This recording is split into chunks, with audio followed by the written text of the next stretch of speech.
Close your eyes. The year is 1682. You have just stepped into the most magnificent place on earth, the Palace of Versailles. Look around you. Gold covers the walls. Crystal chandeliers sparkle like diamonds.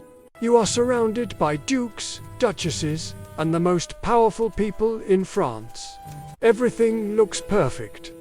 But then you take a deep breath, and you almost vomit. It isn't the smell of roses. It is the stench of death. Rotting food, sweat, and open sewage. You see, in this palace of 700 rooms, there is not a single toilet. Not one. When nature calls, the nobles simply find a dark corner, behind a curtain, under a staircase, or right here, in the hallway where you stand. And what about the king? The Sun King himself.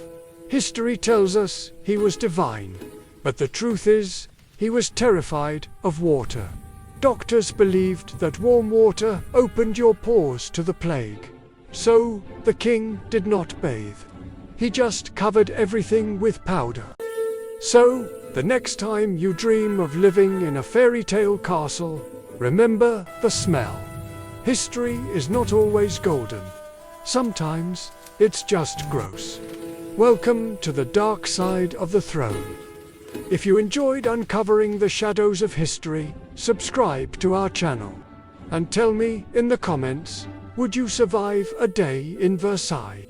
I will see you in the next chapter. But the smell was not the only danger lurking in the shadows.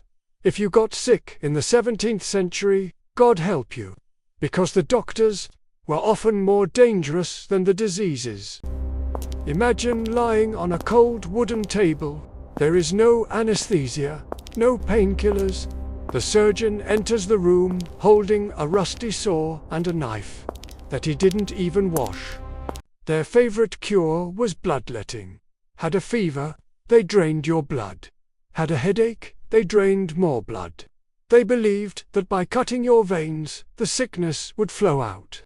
Even the king was not safe. Louis XIV survived a brutal surgery, wide awake. He had no choice but to bite on a piece of leather to stop from screaming while the doctors cut him open. Most people did not survive. But there was a silent killer in the palace, one that no doctor could cure. Poison. In the court of Versailles, ambition was deadly. If you wanted a higher title, or if you wanted your husband's money, there was a simple solution.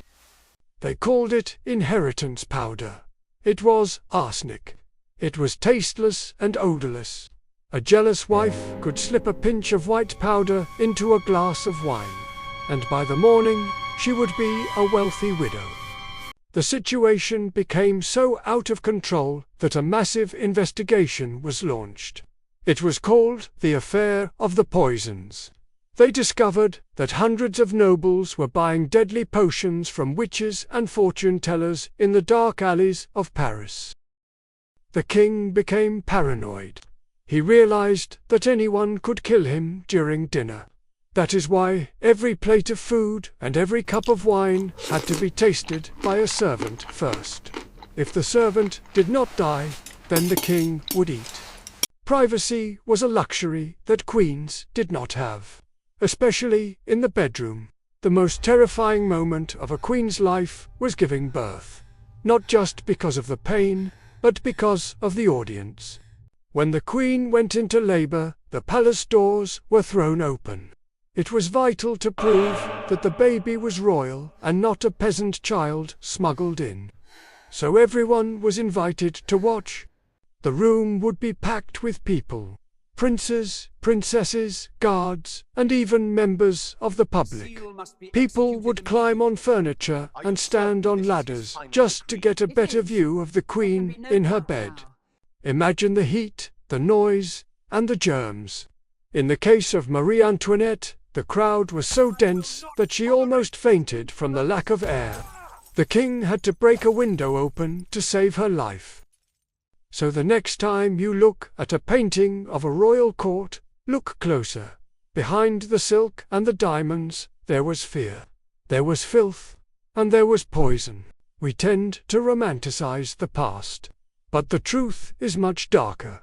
Thank you for watching Throne Stories. If you survived this tour of Versailles, please subscribe and like the video.